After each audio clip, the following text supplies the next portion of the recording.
Hi everyone, welcome back to the channel, The College Process. Once again, I'm Ed from Principia Prep. And today we're going to be going over the Federal Student Loan Forgiveness Form has launched and what you need to do to make yourself eligible for the Federal Student Loan Forgiveness. Now before we begin, if you are new to the channel and are looking for additional college content, please hit the subscription button down below. It will notify you when new videos do come out. As well as if you do enjoy today's video, please leave us a like. It does help the channel. As well as if you have any comments or questions, please leave them down below in the comment section. I do answer all your comments and questions you guys leave here on the channel. As well as, once again, for this year's senior class, we are running once again the James Russell Memorial Scholarship. If you want to be eligible for the James Russell Memorial Scholarship, our organization's scholarship program, very simple. In the description down below is the link for the video that explains to you guys how the whole process works of the scholarship program here.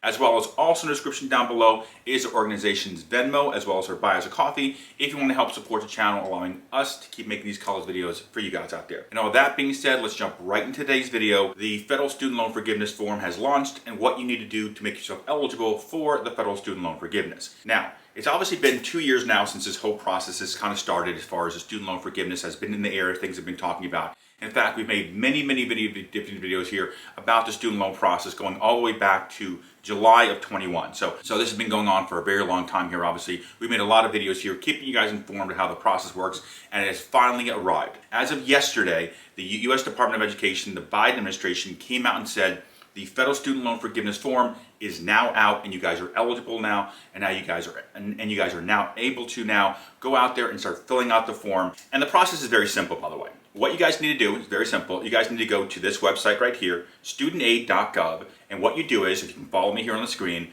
once you log on to the site, you just click on this button right here and it brings you right to the form. Now the form itself is very simple. It will only take you about 4 to 5 minutes to fill out. The form really just asking for basic information: name, address, social, birthday, etc. Once you fill this in and send it in, that starts the process of federal student loan forgiveness. So it's a very easy process here, by the way. And of course, one of the questions I've been getting already, and it's only been a day since the form has been up, is who fills out this form? So of course, the next question is, the form is now available, so who fills it out? And the answer is very simple. Both the student and the parent fills it out depending on your situation. Now, right off the bat, they're all looking to forgive federal student loans only, by the way, so no private loans, no state loans here.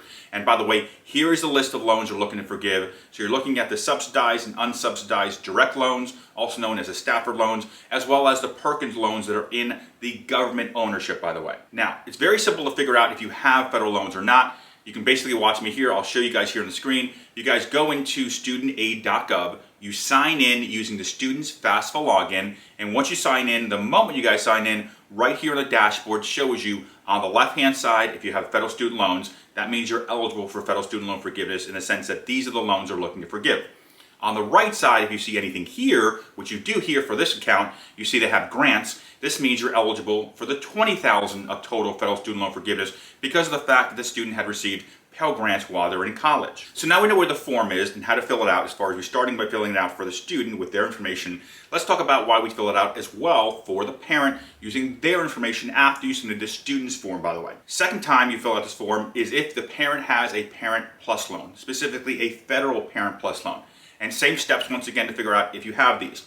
You go on to Studentaid.gov, you log in using the parent's login information. Once you're logged in, once again we see the dashboard. If you see here as a parent in your account, not the student's, the parent's account for FAFSA, if you log in, you see here, as I'm circling around here, that you have federal loans. That means that you also are eligible for the $10,000 student loan forgiveness, because according to the U.S. Department of Education that just came out literally yesterday with this information, as you can see down below, both student and parents are eligible for the federal student loan forgiveness here. So now we know that both student and parent are eligible to get at least $10,000 each because of what the U.S. Department of Education has come out and said just yesterday. What else is required here? Very simple. There's an income consideration here. Obviously, it's been here the whole entire time as far as when they've been talking about this program from the beginning.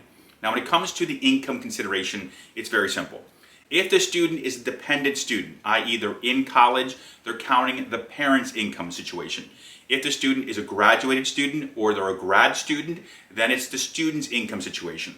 And the way it works is very simple. Let's go over what the income requirements are. Now, right off the bat, as a single individual, you need to be making $125,000 or below adjusted gross income, which is line 11 on your 2020 or 21 tax returns. And by the way, they've already come out and said you get to choose which tax return you want to use. So you can use the 2020 tax return or the 21 tax return. obviously you want to use the tax return that has the lowest adjusted gross income. Once again, line 11 on the 2020 and 21 tax returns.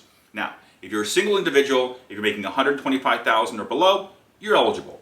If you're a married individual and making $250,000 combined with you and your spouse, adjusted gross or below, you are also eligible. Now, of course, the next question is, okay, we know where the form is, we know if we're eligible, we know if we have loans, we know to fill out the stuff, we know later on they're going to ask us for the tax stuff later on, because they've already said that, they're going to ask for stuff later.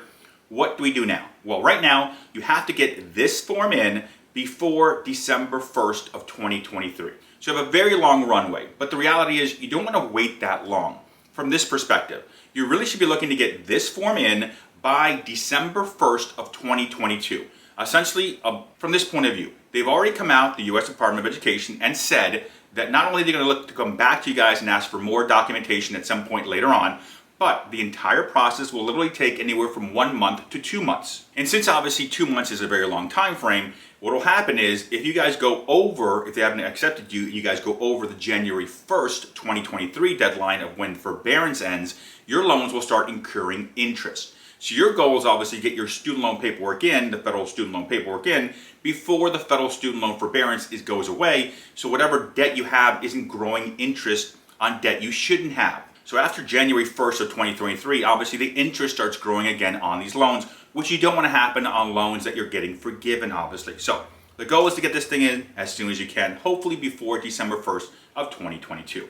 Now, for those that are in default, or those who are in good standing, or those who made payments during the forbearance, which was between March 2020 up until now, you guys are all eligible. So whether you've been making payments or not making payments or in default, doesn't matter. You're all eligible for federal student loan forgiveness. Now, the way it works is for those who were making payments during the forbearance, they actually know you guys were making payments. And what's going to happen is you guys are going to get refunded later on. Now, if you guys have any questions, any concerns, obviously leave them down below. I do answer all your questions and comments you guys leave down below in the comment section. As well as if you do enjoy today's video, please leave us a like. It does help the channel. As well as if you need help, on the screen is my contact information.